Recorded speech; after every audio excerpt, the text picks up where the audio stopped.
Je ne suis pas quelqu'un qui a besoin de contact physique constant. Je ne l'ai jamais été. Mais il y a une différence entre respecter le jardin secret de l'autre et être traité comme si l'on était radioactif. Quand, lors de la pendaison de crémaillère de Thomas et Sophie ce samedi soir à la mi-octobre, j'ai voulu approcher ma femme, je ne cherchais pas à faire une déclaration ou à jouer la comédie devant nos amis. Je voulais simplement poser ma main sur le bas de son dos. Nous étions mariés. Cela aurait dû être normal. Nous étions arrivés séparément. Camille rentrait tout juste de son cours de yoga dans le 11e arrondissement, avec 40 minutes de retard. J'étais là depuis 18h30, aidant Thomas à installer des chaises dans leur nouvel appartement en duplex à Belleville. L'endroit sentait encore la peinture fraîche, avec ses murs en briques apparentes dans le salon et son parquet massif. Il y avait peut-être 15 personnes quand Camille est arrivée à 19h15, et elle s'est immédiatement dirigée vers la cuisine, restant près de Sophie et d'un groupe d'amis. Je ne savais pas quoi penser. Eh bien, nous avions à peine échangé 3 mots de la semaine. C'était notre premier événement social ensemble en 6 semaines. J'avais remarqué ce schéma récurrent, mais je continuais à me dire que c'était temporaire. Le stress du travail. Son nouveau poste dans l'agence de communication. Les excuses habituelles. Vers 19h45, je me suis approché d'elle près de la table à boissons. Elle tenait un verre de vin blanc, écoutant quelqu'un raconter ses vacances en Islande. Je me suis glissé à côté d'elle et j'ai tendu la main pour la poser sur le bas de son dos. Un geste simple. Le genre de geste que font les couples mariés. Camille s'est brusquement écartée et a lancé sèchement « Garde tes mains pour toi ».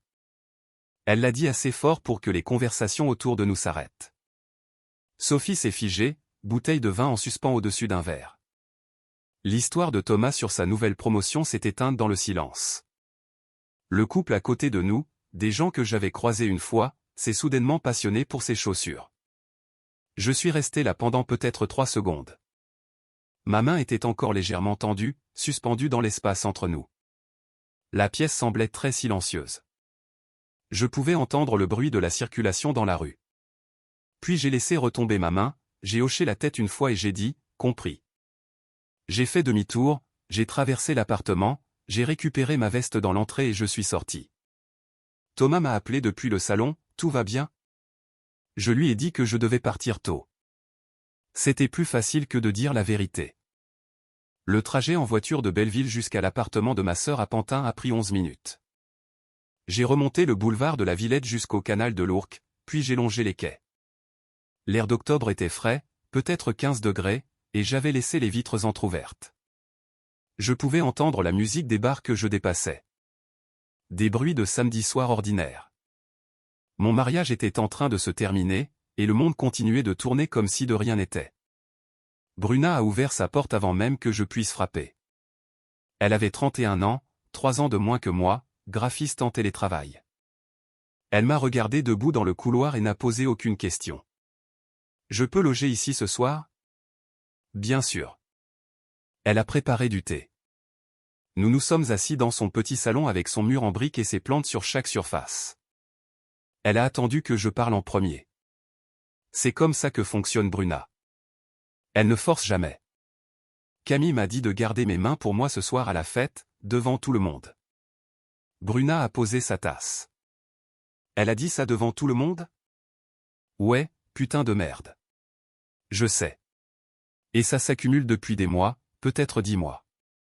Je n'arrêtais pas de penser que c'était le stress du travail ou quelque chose de temporaire, mais ça ne l'était pas. Non, nous n'avons pas beaucoup parlé après ça. Bruna a installé le clic-clac pour moi et m'a apporté un oreiller et une couverture. Je suis resté allongé à réfléchir à la chronologie. Le dernier baiser sincère, février, peut-être début mars. La dernière fois que nous nous sommes tenus la main, au Nouvel An. La dernière fois que nous avons eu une intimité significative, en décembre. 10 mois de retrait de sa part, en 100 petites fois. Ce soir, elle l'a juste dit à voix haute. Le lendemain matin, je suis retourné à notre appartement à Montmartre pendant que Camille était encore là où elle avait passé la nuit. Nous vivions au 3e étage d'un immeuble sans ascenseur, près du Sacré-Cœur. 2 chambres, parquet, des plantes que Camille avait achetées, mais que je finissais par entretenir parce qu'elle oubliait toujours de les arroser. Elles étaient toujours en vie. Notre mariage, non. J'ai sorti mes valises du placard et j'ai commencé à faire mes cartons méthodiquement. Les vêtements d'abord, puis les produits de toilette, mon ordinateur portable et mes chargeurs. Je n'ai pris que ce qui m'appartenait clairement et j'ai laissé tout le reste intact. Vers 11 heures, mon téléphone a commencé à vibrer. « Où es-tu allé hier soir ?» a dit Thomas. « Tu es juste parti. Tu peux s'il te plaît me répondre ? Je suis rentré chez moi et ta voiture est là, mais toi, non. » Gabriel, sérieusement, qu'est-ce qui se passe ? J'ai lu chaque message. Je n'ai pas répondu. À la place, j'ai appelé Bruna.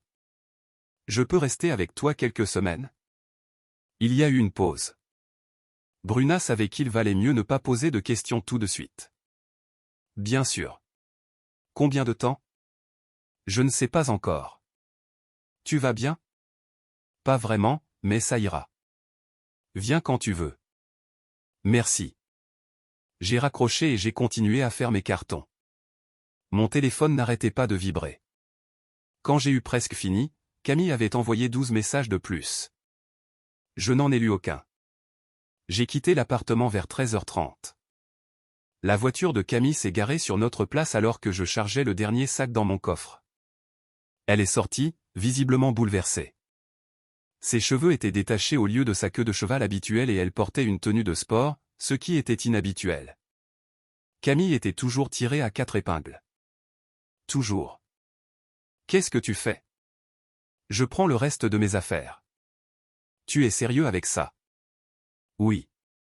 J'ai réalisé que j'avais oublié mon dossier de cours à l'intérieur. Elle m'a suivi dans l'immeuble.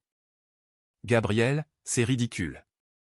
Tu pars parce que j'étais stressé à une fête. Je pars parce que tu n'as pas voulu que je te touche pendant 10 mois. C'est faux. Quand est la dernière fois que tu m'as embrassé sans détourner la tête ? Elle n'a pas répondu. Quand est la dernière fois que tu as cherché ma main ? J'ai été occupé avec ce nouveau poste au travail. Ce n'est pas une question d'être occupé. Alors c'est quoi ? Tu ne me veux plus. Ça fait un moment que c'est comme ça. Hier soir, tu l'as juste dit à voix haute. Je ne voulais pas dire ça comme ça. Comment voulais-tu le dire ? Elle n'a pas pu répondre. J'ai pris le dossier de cours pour lequel j'étais revenu et je me suis dirigé vers la porte. Je serai chez Bruna. Je reviendrai chercher le reste le week-end prochain. S'il te plaît, ne fais pas ça. C'est déjà fait. Je l'ai laissé là. Ce soir-là, chez Bruna, nous avons commandé une pizza. Nous avons mangé presque en silence à sa petite table de cuisine. Finalement, elle m'a regardé. Qu'est-ce que tu vas faire ? J'appelle un avocat demain. Elle a digéré l'information un moment. Tu demandes vraiment le divorce ? Ouais. Ok. Reste aussi longtemps que nécessaire. Elle n'a pas suggéré de thérapie de couple. Ne m'a pas dit de faire plus d'efforts. Juste une simple acceptation. C'est ce dont j'avais besoin. Lundi matin, je suis allé travailler normalement. Je suis professeur de chimie au lycée Janson de Sailly à Paris. J'enseigne 4 classes. 2 classes de seconde, une de première, et une terminale spécialité physique-chimie. Mon travail exige d'être présent et concentré sur mes élèves. La première heure, c'était la chimie en seconde. 23 élèves apprenant la stéchiométrie. J'ai écrit l'équation au tableau. 2H2 plus O2, 2H2O. Si nous commençons avec 4 mols d'hydrogène, combien de mols d'eau pouvons-nous produire ? Un élève au 3e rang a levé la main. 4 mols. Exactement. Explique-moi ton raisonnement. Le ratio est de 2 pour 2. Donc c'est 1 pour 1. 4 mols d'hydrogène nous donnent 4 mols d'eau. Ces moments, à regarder un concept faire tilt, ne vieillissaient jamais. Même quand ma vie personnelle s'écroulait. Entre 2 cours, j'ai vérifié mon téléphone. Camille avait envoyé 14 messages pendant la nuit et la matinée. S'il te plaît, est-ce qu'on peut en parler ? Tu ne peux pas juste partir sans essayer de réparer les choses. Je suis désolé pour hier soir, ok ? J'étais débordé. Tout le monde n'arrête pas de me demander ce qui s'est passé. Harry, le chef du département scientifique, a remarqué que j'avais l'air distrait pendant le déjeuner dans la salle des professeurs. Il a 52 ans, enseigne la physique, et a cette façon de remarquer les choses sans les rendre gênantes. Tout va bien? Des trucs personnels. Ça va aller. Il a hoché la tête et n'a pas insisté. J'ai apprécié ça. Je suis resté tard pour corriger les comptes rendus de laboratoire de ma terminale. Des problèmes de stéchiométrie. Le travail a aidé. Se concentrer sur des calculs précis pour des problèmes avec des réponses claires a donné à mon esprit quelque chose de concret auquel se raccrocher. Mercredi après-midi, j'ai pris une heure de libre. Le cabinet de l'avocat était dans le 8e arrondissement, dans un immeuble ancien. L'ascenseur était lent et le couloir sentait le café et la vieille moquette. Le bureau de maître Howard Klein était au bout du couloir, traditionnel mais pas luxueux. Il avait peut-être la cinquantaine, des cheveux gris et une manière directe de parler que j'appréciais. « Depuis combien de temps êtes-vous mariés » a-t-il demandé après que nous nous sommes assis. 5 ans ensemble, 7 ans. Pas d'enfants? Non. Propriété commune? Non. Nous louons, le bail se termine en février. Compte bancaire joint, un courant, un épargne, en gros. Combien dessus? Environ 11 000 au total. Peut-être 6 400 sur le courant, 4 600 sur l'épargne. Autres actifs significatifs? J'ai un plan d'épargne retraite de l'éducation nationale d'environ 28 000. Elle a un truc similaire, probablement. Nous possédons chacun nos voitures en propre. La mienne est une Honda de 2019. La sienne une Subaru de 2020. Klein a pris des notes sur un bloc-notes. La procédure nécessite soit 2 ans de séparation, soit un consentement mutuel avec un délai de carence après le dépôt. Si elle conteste, vous en avez pour 2 ans. Si elle est d'accord, c'est beaucoup plus rapide. Sera-t-elle d'accord? Difficile à dire. A-t-elle laissé entendre qu'elle se battrait? Elle ne sait pas encore que je dépose le dossier. Je vois. Y a-t-il une chance de réconciliation? Non. Vous êtes sûr? Oui. Klein m'a regardé par-dessus ses lunettes. Très bien. Mes honoraires pour un divorce par consentement mutuel sont de 3 000 €. Si cela devient contentieux, nous discuterons des frais supplémentaires. J'ai fait le chèque sans hésiter. La réunion a duré 40 minutes. Je suis reparti avec un dossier d'information et un étrange sentiment de soulagement. C'était réel maintenant. Il n'y avait plus de retour en arrière possible. Vendredi matin, j'ai pris la matinée libre et je suis allé à l'agence bancaire à Montmartre. Notre compte courant joint avait 6 400 €. L'épargne avait 4 600 €. J'ai retiré exactement la moitié de chaque et j'ai ouvert de nouveaux comptes individuels à mon seul nom. 3 200 € du courant, 2 300 de l'épargne. Total 5 500 € transférés sur mes nouveaux comptes. Le conseiller, un jeune homme au comportement professionnel, m'a demandé si j'avais besoin d'autre chose. Juste configurer le virement automatique vers le nouveau compte courant. Je peux vous aider avec ça. Le tout a pris 35 minutes. En marchant vers ma voiture, j'ai ressenti le poids de ce que je venais de faire. Cela rendait la chose irréversible. Je n'essayais pas de blesser Camille. Je me protégeais. Il y a une différence. Ce soir-là, Camille m'attendait devant l'immeuble de Bruna quand je suis arrivé après le lycée. Elle avait pleuré. Ses yeux étaient rouges et ses cheveux en queue de cheval défaite. Elle portait ses vêtements de travail, une tenue décontractée chic de son agence de com.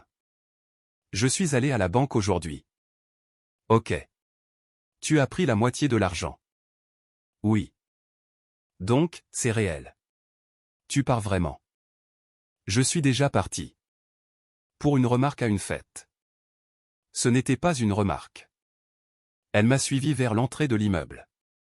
On peut arranger ça. Je vais voir quelqu'un. Un thérapeute. On peut faire une thérapie de couple. Non. Pourquoi pas? Parce que je ne veux pas arranger ça. Tu ne peux pas penser ça. Je le pense. Gabriel, je t'aime. Je me suis arrêté et je l'ai regardé. Tu as une façon étrange de le montrer. Je ferai mieux. Je serai plus affectueuse. Je vais essayer. Ça ne devrait pas demander d'efforts. Chaque mariage demande des efforts, mais pas des efforts pour toucher son propre mari. Elle a commencé à pleurer plus fort. S'il te plaît, ne me quitte pas. C'est déjà fait. Tu recevras des papiers la semaine prochaine. Des papiers? Des papiers de divorce. Son visage est devenu pâle. Tu as engagé un avocat mercredi? Sans me le dire? Oui. Il y a eu un long silence. Elle m'a regardé comme si elle voyait quelqu'un qu'elle ne reconnaissait pas. Est-ce que je peux au moins t'appeler? Non. Je suis rentré. De la fenêtre du 3e étage de Bruna, j'ai regardé Camille rester dans sa voiture pendant 20 minutes avant de repartir. La semaine suivante, tout s'est brouillé. J'ai fait mes cours, corrigé mes copies, je suis allé courir le long des quais de Seine le matin. J'avais commencé à 3 km et j'étais monté à 6. La course aidait à me vider la tête. Les textos de Camille se sont espacés tous les 2 ou 3 jours. Le ton est passé du désespoir à la colère, puis à la tristesse, et ainsi de suite. Lundi après-midi, je préparais une démonstration de laboratoire pour le lendemain quand quelqu'un a frappé à ma porte de classe. J'ai levé les yeux pour voir Thomas. « Hey mec, on peut parler ?» Je corrige des copies, mais ouais. Thomas s'est assis sur une des tables d'élèves. Il a 36 ans, travaille dans la finance, et est ami avec Camille depuis plus longtemps qu'avec moi. Camille a appelé Sophie. Elle est vraiment en train de sombrer.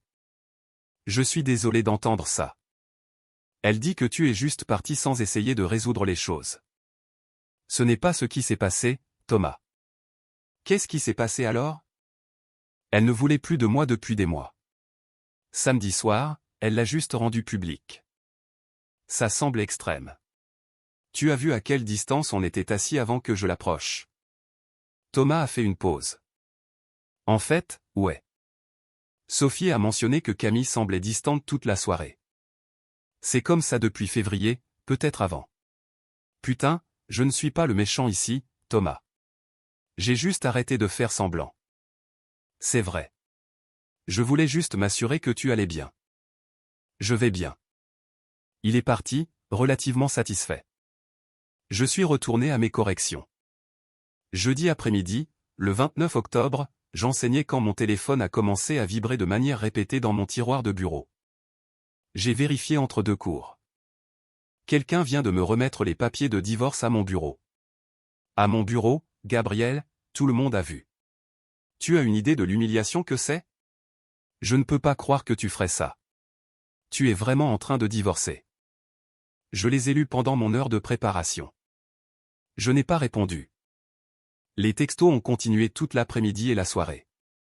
Quand je suis revenu chez Bruna, elle en avait envoyé 11 de plus. J'ai mis mon téléphone en mode « ne pas déranger » et je suis allé courir. Mardi après-midi, le 3 novembre, je marchais vers ma voiture après le lycée quand j'ai vu quelqu'un debout à côté. Carole, la mère de Camille. Elle avait 59 ans, agent immobilier, toujours impeccablement habillée, même quand elle prenait les gens en embuscade sur des parkings. Gabriel, nous devons parler. Madame, c'est inapproprié. Ma fille est en train de s'effondrer. Je suis désolé qu'elle souffre. Ah oui? Parce que tu as l'air très bien de détruire ton mariage pour rien. Ce n'est pas rien. Elle m'a dit ce qui s'est passé. Tu pars parce qu'elle avait besoin d'espace. C'est sa version. Alors c'est quoi la tienne? Elle a arrêté de vouloir être mariée avec moi il y a des mois. Elle ne s'en était juste pas rendue compte. Elle est sous une pression énorme au travail. Tout le monde a de la pression. Ça n'excuse pas de traiter son conjoint comme un inconnu. Tu es déraisonnable. Peut-être, mais c'est ma décision. Le mariage demande du travail, Gabriel. Je sais. J'y ai travaillé pendant 10 mois pendant qu'elle s'éloignait. Elle veut essayer une thérapie. Je ne veux pas. Donc tu abandonnes, juste comme ça. Je me choisis moi. C'est égoïste. Je peux vivre avec ça. Harry est apparu sur le parking, a remarqué la tension et s'est approché. Gabriel, tout va bien? Oui. Madame allait juste partir. Carole m'a jeté un regard noir, puis est montée dans sa voiture. Harry a attendu qu'elle soit partie. Tu vas bien? Ouais, merci. Novembre est passé tranquillement. Je suis tombé dans une routine, courir avant le lycée, donner mes cours, corriger les copies chez Bruna le soir. Certains soirs, on regardait la télé ensemble. Certains soirs, j'allais me coucher à 20h30, émotionnellement épuisé malgré n'avoir rien fait de physiquement exigeant. Les textos de Camille sont devenus moins fréquents. Une fois tous les quelques jours, puis une fois par semaine. Je les lisais tous, ne répondais à aucun. Le samedi 21 novembre, j'ai assisté à un atelier de développement professionnel au Palais de la Découverte. Le sujet était l'intégration des concepts STEM dans les programmes scolaires. Je n'attendais rien de particulier, juste des crédits et peut-être un café décent. Pendant la première pause, une femme s'est assise à côté de moi et a sorti un carnet. « S'il vous plaît, dites-moi que la dernière présentation avait du sens pour vous. » J'ai souri. Elle m'a perdu à la diapo 12. Dieu merci. J'ai cru que j'étais la seule. Vous êtes prof de sciences? Biologie au lycée Rodin. Je suis Hélène. Hélène Watts. Gabriel. Chimie à Janson. Ça fait combien de temps que vous enseignez? 8 ans. Vous? 6 ans. Avant ça, j'étais en Belgique. La conversation coulait facilement. À la pause déjeuner, Hélène a demandé si je voulais manger un morceau au café d'en face. J'ai hésité pendant peut-être 2 secondes, puis j'ai accepté. Nous avons parlé enseignement, élève, Paris. Elle était directe d'une manière que j'appréciais. Simple, sans arrière-pensée. Puis elle m'a regardé et a dit, « Vous semblez un peu distrait. » J'ai apprécié l'honnêteté. Je traverse un divorce. Oh, je suis désolé. Ne le soyez pas. C'est la bonne chose à faire. Combien de temps avez-vous été marié? 5 ans. C'est significatif. Ouais, récent. Déposé il y a 3 semaines. C'est frais. Elle m'a regardé droit dans les yeux. Vous voulez mon numéro quand même? Sans pression. Un café un de ces 4, quand vous serez prêt. J'ai été surpris par sa directivité. J'ai aimé ça. Ouais, j'aimerais bien. Elle a souri et a sorti son téléphone. Tenez, rentrez votre numéro. Je l'ai fait, et elle m'a envoyé un texto immédiatement. Maintenant vous avez le mien. Nous avons discuté pendant encore 1 heure. La conversation coulait facilement de sujet en sujet. La course. Elle s'entraînait pour des semi-marathons et en avait un au printemps. Les livres. Elle aimait les mystères, surtout les policiers procéduraux. Les voyages. Elle était allée en Irlande l'été précédent pour rendre visite à de la famille éloignée. Quelque chose que j'avais toujours voulu faire. C'est magnifique, ai-je dit. Pluvieux, mais magnifique. La campagne est incroyable. Vous avez fait tout le truc touristique? Embrasser la pierre de Blarney? Non. Trop de monde. Mais je suis allé aux falaises de Moët. Ça valait le coup. Vers 15 heures, elle a vérifié son téléphone. Je devrais y aller. Je retrouve des amis pour dîner. C'était sympa. À refaire. Envoyez-moi un texto. Je le ferai. Nous nous sommes levés. L'étreinte d'adieu était brève mais chaleureuse. Naturelle. Aucune gêne. Thanksgiving est arrivé. Je l'ai passé avec mon père et sa femme Patricia à Saint-Germain-en-Laye, en banlieue ouest. Un dîner calme, une conversation confortable, rien de stressant. J'ai réalisé que c'était le premier Thanksgiving depuis des années où je m'étais vraiment détendu. Ce soir-là, de retour chez Bruna, je suis resté assis seul sur le canapé à me demander si je devais envoyer un texto à Hélène. Finalement, je l'ai fait. Hey, c'est Gabriel de l'atelier. Tu veux prendre ce café un de ces jours? Salut. Oui, absolument. Quand tu veux. Samedi après-midi, libre après 13 heures. Parfait.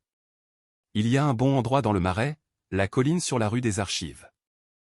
Ça marche. 14h30 à samedi. Simple, facile, pas de prise de tête. Vendredi soir, je lisais quand un email de Camille est arrivé. Objet, s'il te plaît, lis juste ça. J'ai failli le supprimer, mais quelque chose m'a poussé à l'ouvrir. Gabriel, Je sais que tu ne liras probablement pas ça. Je sais que tu as pris ta décision, et que rien de ce que je dirai ne la changera, mais j'ai besoin de le dire quand même. Je pense à cette nuit à la fête de Thomas tous les jours depuis que c'est arrivé. Je le revois encore et encore. Je vois ton visage quand je t'ai agressé. Je te vois partir et je me déteste pour ça. Tu avais raison sur tout. Je me suis éloigné. Je t'ai évité. Je t'ai fait te sentir indésirable dans ton propre mariage. Je n'ai pas de bonne excuse. Le stress du travail ne suffit pas. La vérité, c'est que j'avais peur. Ma thérapeute dit que j'ai des problèmes d'attachement à cause du divorce de mes parents quand j'avais 12 ans. Peut-être que c'est vrai. Peut-être que je n'ai jamais appris comment être vulnérable avec quelqu'un. Mais rien de tout cela n'a d'importance maintenant parce que j'ai tout gâché entre nous. Je ne te demande pas de me reprendre. Je sais que ça n'arrivera pas. Je veux juste que tu saches que je le vois maintenant. Je vois ce que j'ai fait. Et je suis désolé. Je suis tellement, tellement désolé. J'espère que tu trouveras quelqu'un qui te donnera ce que je ne pouvais pas. Tu mérites d'être touché, tenu et aimé de la manière dont tu en as besoin. Je suis désolé de ne pas avoir pu être cette personne. Prends soin de toi. Camille. Je l'ai lu 2 fois. J'ai ressenti un bref moment de tristesse. L'email était sincère. Conscient. Trop tard, mais sincère. Je l'ai montré à Bruna. C'est effectivement lucide, a-t-elle dit. Ouais. Ça change quelque chose? Non. Ok. Je l'ai supprimé. Trop tard pour une prise de conscience. Samedi après-midi, je suis arrivé à la colline 5 minutes à l'avance. Le café était bondé. Étudiants avec ordinateur, couple en rendez-vous, gens lisant les journaux. J'ai pris une table près de la fenêtre donnant sur la rue des Archives et j'ai attendu. Hélène est arrivée exactement à l'heure. Elle portait un jean et un pull bleu marine, ses cheveux au burn en une queue de cheval pratique, ses lunettes, tirées à 4 épingles mais sans en faire trop. Elle m'a repéré et a souri. Nous avons commandé. Elle a pris un cappuccino avec un supplément. J'ai pris un café noir. Pendant que nous attendions, elle a posé des questions sur le quartier. Vous connaissez bien le Marais? Ouais, plutôt bien. J'habite à Montmartre, mais je viens ici parfois. Bon restaurant. J'apprends encore à connaître Paris. Ça fait 2 ans et je me perds toujours. Vous étiez où avant? Versailles. J'enseignais dans une école privée là-bas. Qu'est-ce qui vous a amené à Paris? Voulais être plus proche de ma famille. Mes parents sont dans le Val d'Oise. Et honnêtement, je voulais enseigner dans une école publique. Plus gratifiant. Nous avons une eau-boisson et nous nous sommes assis près de la fenêtre. Comment s'est passée votre semaine, a-t-elle demandé. Bien, chargée. La vôtre? Pareil. J'ai eu un élève qui a enfin compris la photosynthèse après des semaines de lutte. Vous savez ce moment où vous pouvez le voir faire tilt dans leurs yeux. C'est ma partie préférée de l'enseignement. J'ai eu ça cette semaine avec la stéchiométrie. Des gamins qui ont galéré pendant 2 semaines, puis soudainement, ils ont compris. Ça a illuminé ma journée. Ces moments font que tout en vaut la peine. Elle a pris une gorgée de son cappuccino. Le rythme, en tout cas, pas vraiment. J'ai ri.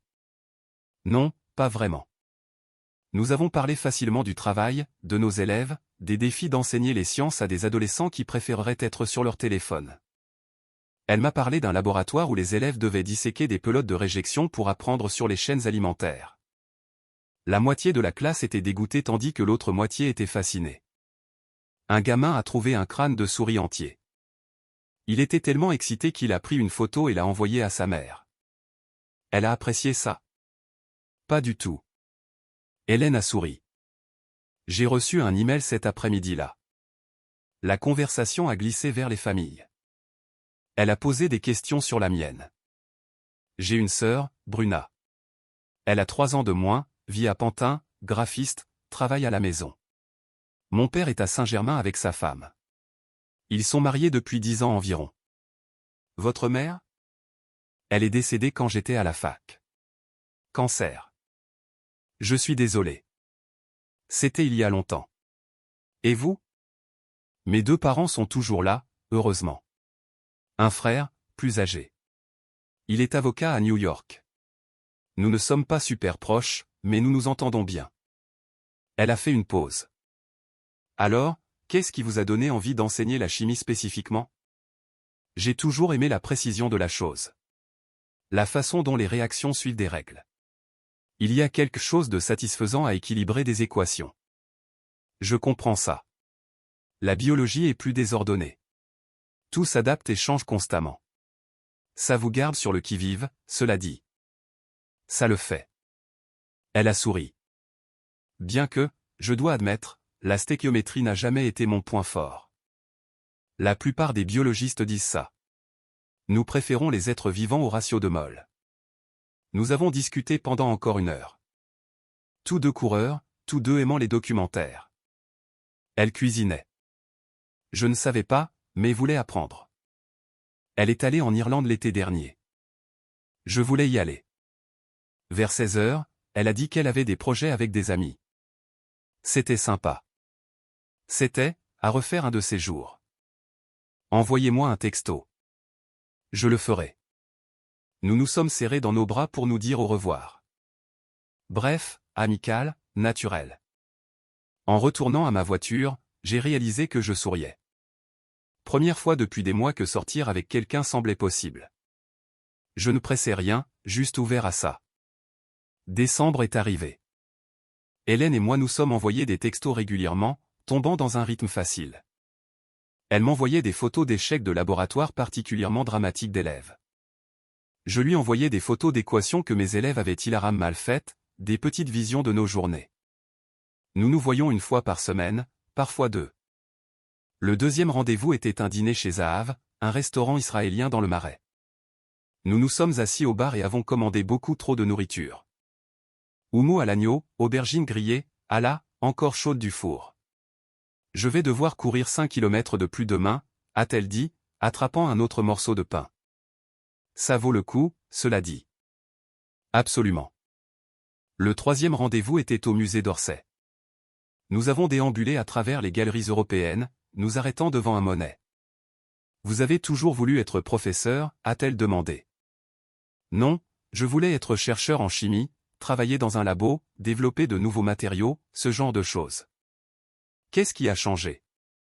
J'ai fait un programme d'enseignement d'été à la fac, avec des gamins de banlieue. J'ai réalisé que j'aimais travailler avec les gens plus qu'avec des pipettes. Je comprends ça. Je pensais faire médecine, j'ai fait le parcours préparatoire et tout. Qu'est-ce qui a changé pour vous? J'ai réalisé que je ne voulais pas travailler 70 heures par semaine. Et j'aime l'idée de façonner de jeunes esprits plus que de traiter des corps malades, bien que certains jours, j'ai remis cette décision en question. Nous avons tous deux ri. Après le musée, nous avons marché jusqu'au hall. L'endroit était bondé de clients du samedi. Nous avons pris un café à un stand et avons déambulé devant les vendeurs. Produits frais, pâtisserie, l'odeur de nourriture rôtie. Cet endroit est dangereux, a dit Hélène. Je dépense toujours trop d'argent ici. J'ai appris à venir avec une liste et à m'y tenir. C'est très discipliné de votre part. Prof de chimie, on est tous pour la précision. Elle a ri et a attrapé ma main. Juste comme ça. Naturel. J'ai serré en retour. Le 4e rendez-vous, elle m'a invité dans son appartement à Montreuil. Petit 2 pièces dans un bâtiment industriel reconverti donnant sur le bois de Vincennes. Briques apparentes, fenêtres industrielles, des plantes sur chaque surface disponible. Vous ne plaisantiez pas à propos des plantes. J'ai un problème. Je sais. Elle m'a appris à faire des pâtes maison. Farine sur le comptoir, œufs au milieu, mélangeant avec une fourchette jusqu'à ce que ça devienne une boule. Mes mains étaient couvertes de pâte. Tu es censé la pétrir, pas la combattre, a-t-elle dit en riant. Je pétris. Tu la malmènes. Mais finalement, j'ai pris le coup de main. Nous l'avons étalée finement, coupée en tagliatelles, fait bouillir pendant 3 minutes, fait une sauce simple avec du beurre, de l'ail et du citron. Nous nous sommes assis à sa petite table de cuisine à manger les pâtes que nous avions faites ensemble. Pas mal pour une première tentative, a-t-elle dit. J'ai eu une bonne prof, après le dîner, nous nous sommes assis sur son canapé. Elle a mis un documentaire sur les créatures des grands fonds. Un genre de méduse qui brillait dans le noir. Nous ne regardions pas vraiment. Elle s'est appuyée contre moi et j'ai passé mon bras autour d'elle. C'est ok, ai-je demandé. Plus qu'ok. Nous nous sommes embrassés pendant une séquence sur les poissons pêcheurs. Premier vrai baiser, pas juste un bisou d'adieu. Lent et délibéré. Quand nous nous sommes écartés, elle a souri. Je voulais faire ça. Moi aussi. Bien. Les textos de Camille sont tombés à une fois toutes les 2 semaines. Le ton est passé de désespéré à résigné. J'ai laissé le bail de l'appartement sans me battre. J'ai dit à Camille qu'elle pouvait le garder lors du renouvellement en février. Pas la peine de se disputer. J'ai commencé à chercher mon propre endroit. Début janvier, dimanche après-midi, j'ai reçu un texto de Thomas. Info, Camille voit quelqu'un. Un type nommé Brian de sa salle de sport. Je pensais que tu devrais savoir avant de l'entendre ailleurs. Ok, merci de me le dire. Tu vas bien? Ouais, ce n'est plus mon problème. Sophie dit qu'elle va vite avec lui. Rencontre déjà ses parents. Si elle est heureuse, c'est très bien. Ce soir-là, je l'ai dit à Hélène pendant que nous cuisinions chez elle. Comment tu te sens par rapport à ça, a-t-elle demandé. Je ne ressens rien, vraiment. Même pas un peu jaloux? Non. Devrais-je? Non, juste que certaines personnes le seraient. Je ne suis pas ces personnes-là. Elle a souri. Non, tu ne le es pas. Mi-janvier, j'ai reçu un email de Klein. Camille avait engagé un avocat, maître Donald Pierce. Pierce avait envoyé la paperasse. Camille était disposée à signer un consentement mutuel. Elle acceptait le partage des actifs à 50-50e. Aucune pension alimentaire demandée. Aucun point de discorde. Klein m'a appelé. Bonne nouvelle. Elle a accepté tout. Nous pouvons déposer pour un divorce par consentement mutuel avec un délai de 90 jours au lieu des 2 ans de séparation. C'est plus rapide que ce à quoi je m'attendais. Beaucoup plus rapide. Nous devrions avoir une audience fin avril. Ok, je déposerai la requête modifiée cette semaine. L'appel a duré 8 minutes. Le soulagement m'a envahi. Cela allait vraiment se terminer bientôt. Hélène a fait visiter. Bon espace de placard, pression d'eau testée, prise électrique vérifiée. Ça semble juste, ai-je dit. Ouais, ça l'est. J'ai signé le bail ce jour-là. Versé le premier mois, le dernier mois, et la caution. Le loyer était de 1 350 €. Total au départ 4 050. J'avais épargné avec soin. Disponible le 1er mars, mais le propriétaire a accepté de me laisser emménager en mai à la place. Pas la peine de payer pour un appartement vide alors que le divorce était encore en cours de finalisation. Un nouveau départ pouvait attendre quelques semaines de plus. Fin avril, mardi matin, j'ai mis un costume pour la première fois depuis mon mariage. Le tribunal de grande instance était imposant, tout en gris et formalité. Maître Howard Klein m'a retrouvé à l'extérieur à 9h30. Camille était déjà là avec son avocat. Nous n'avons pas parlé. Nous nous sommes assis de chaque côté du couloir. La température extérieure était de 5 degrés, le printemps luttant pour arriver. À 10h, nous avons été appelés dans le bureau de la juge. Elle avait peut-être la soixantaine, cheveux gris, comportement efficace.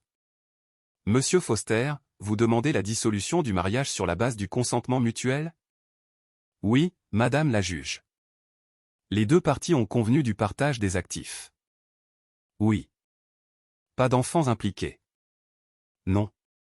Madame Foster, vous acceptez toutes les conditions de cette requête? Oui. La voix de Camille était basse. Et vous avez eu tout le temps nécessaire pour examiner? Oui. Nous avons tous deux dit que le délai de carence était respecté. Je ne vois aucun problème ici. J'accorde le divorce. Vous recevrez les documents finaux sous 10 jours. 12 minutes. 5 ans de mariage terminés en 12 minutes. Devant le tribunal, Klein m'a serré la main. C'est tout. C'est fini. Merci pour tout. J'ai appelé Bruna depuis ma voiture. C'est officiel. Comment tu te sens? Soulagé. Tu veux fêter ça? Pas vraiment. Je veux juste que ce soit terminé. C'est terminé. Ouais. Samedi 1er mai. Jour de déménagement. Le temps était parfait. 20 degrés et ensoleillé. Hélène et Bruna sont toutes deux venues pour aider. Il n'y avait pas grand-chose à déménager puisque j'étais reparti à zéro. Les nouveaux meubles avaient été livrés d'une commande IKEA la veille. Hélène a apporté des plantes. Celles-ci vont prospérer ici. Les fenêtres orientées à l'est sont parfaites. Je vais les tuer. Je t'apprendrai. Bruna a apporté des fournitures de cuisine. Tu as acheté de la vraie nourriture ou juste du café? Juste du café. On va faire les courses après ça. Nous avons assemblé les meubles ensemble. J'ai travaillé sur le cadre de lit. Bruna sur une bibliothèque.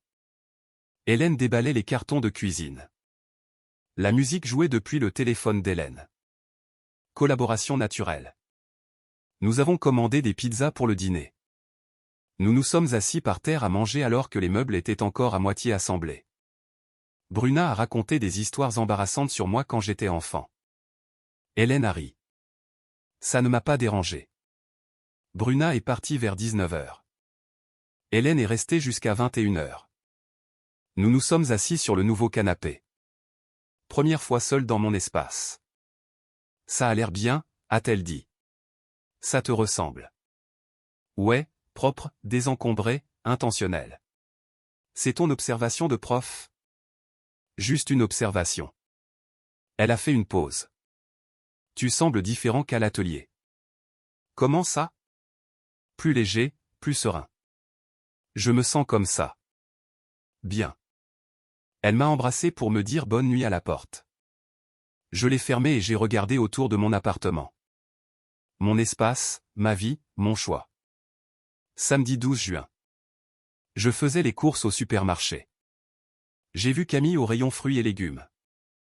Elle était avec un homme grand et athlétique. Nous nous sommes remarqués en même temps. Tous deux avons fait une pause. Elle s'est approchée. Salut. Hey. Comment tu vas? Bien. Et toi? Ça va. Voici Brian. Il a hoché la tête. Hey, ravi de te rencontrer. On prend juste de la nourriture. Cool. Silence gênant. J'ai entendu dire que tu as déménagé. Ouais, il y a environ un mois. C'est bien. Un nouveau départ. Ouais. Tu vois quelqu'un? Oui. C'est génial. J'en suis ravi. Brian s'est agité inconfortablement. Je vais chercher le poulet. Ok. Il est parti. La voix de Camille est devenue plus basse. J'ai eu ton message pour les meubles. Merci de m'avoir laissé tout garder. Pas de problème. Je n'en avais pas besoin. Quand même, c'était généreux. Pause. Je suis désolé pour tout. Je sais. C'est ok. Vraiment? Ouais.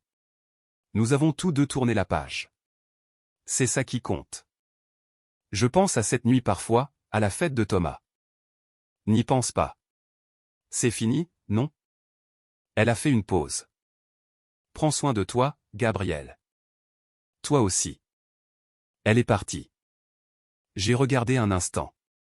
Je n'ai rien ressenti. Ni colère, ni tristesse, ni nostalgie, juste rien. J'ai continué à faire mes courses. Plus tard, je l'ai raconté à Hélène pendant que nous préparions le dîner chez moi. Qu'est-ce que ça a fait? A-t-elle demandé. Bizarre. Comme croiser quelqu'un que j'avais connu.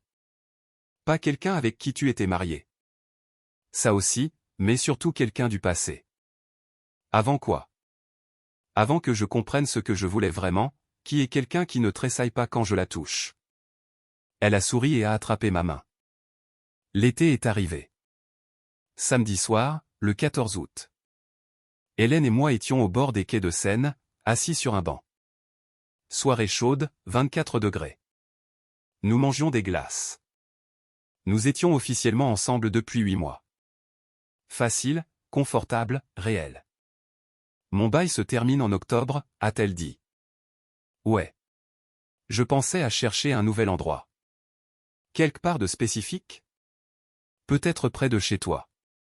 Elle a souri. Je connais peut-être un endroit avec un espace de placard supplémentaire. Juste de l'espace de placard? On pourrait négocier le reste. Ça a l'air sérieux. C'est ok? Plus qu'ok. Mon téléphone a vibré. Texto de Thomas. On reçoit du monde le week-end prochain. Hélène et toi devriez venir. J'ai montré à Hélène. Tu veux y aller? Bien sûr. J'ai répondu. On sera là. La boucle est bouclée, mais en mieux. Hélène m'a remarqué en train de la regarder. Quoi? Rien. Juste content d'être ici. Moi aussi. Il y a 10 mois, j'étais à une fête à regarder mon mariage se terminer. Je ne savais pas que ça se terminerait cette nuit-là, mais avec le recul, peut-être que je le savais. Peut-être que je le savais depuis des mois et que j'avais juste besoin d'une permission pour l'admettre. Camille m'a donné cette permission quand elle a rejeté mon contact devant tout le monde. Elle m'a montré clairement ce que nous étions devenus. Je ne la déteste pas. Je pense à peine à elle maintenant. J'ai entendu dire qu'elle s'était fiancée à Brian. J'ai envoyé un texto de félicitations et je le pensais. Elle mérite le bonheur, juste pas avec moi. Bruna plaisante en disant que je suis une personne différente. Je ne le suis pas. Je ne fais juste plus semblant. Plus semblant que c'est normal de se sentir indésirable dans un mariage. Plus semblant que je n'ai pas besoin d'affection physique. Plus semblant que je suis ok avec moins que ce que je mérite. Hélène ne tressaille pas quand je la touche. Elle attrape ma main en premier. Elle s'appuie contre moi quand nous regardons la télé. Elle m'embrasse pour me dire au revoir chaque matin. Des petites choses qui ne devraient pas être remarquables, mais qui le sont. Le divorce a été prononcé en avril. Le nouvel appartement en mai. Hélène et moi avons eu notre premier rendez-vous en novembre. Tout le reste est arrivé entre les deux. Petit pas, progression lente, pas de drame. C'est ça, le truc avec le fait de partir. Ce n'est pas le moment dramatique que les gens imaginent. C'est calme. C'est signer des papiers, faire des cartons, dormir sur le clic-clac de sa sœur. C'est décider qu'on préfère être seul plutôt que de se sentir seul. Et ensuite, si on est chanceux, c'est trouver quelqu'un qui nous rappelle ce que ça fait d'être choisi. Nous étions assis là à regarder les bateaux sur la Seine, mon bras autour de ses épaules, sa main dans la mienne, complètement à l'aise, exactement comme ça devrait être. C'est tout ce que j'ai toujours voulu. Pas de grands gestes ou de déclarations dramatiques. Juste quelqu'un qui ne me fait pas remettre en question ma place dans ma propre relation. Simple comme ça. Et voici ce que notre équipe pense que vous devriez vraiment retenir de tout cela. Ok, je dois dire quelque chose qui pourrait être impopulaire. Gabriel a attendu beaucoup trop longtemps. 10 mois. 10 mois pendant lesquels votre femme s'éloignait et vous n'arrêtiez pas de lui trouver des excuses. Stress du travail, nouveau poste, temporaire. Allez, mec. Ce n'est pas être patient. C'est être dans le déni.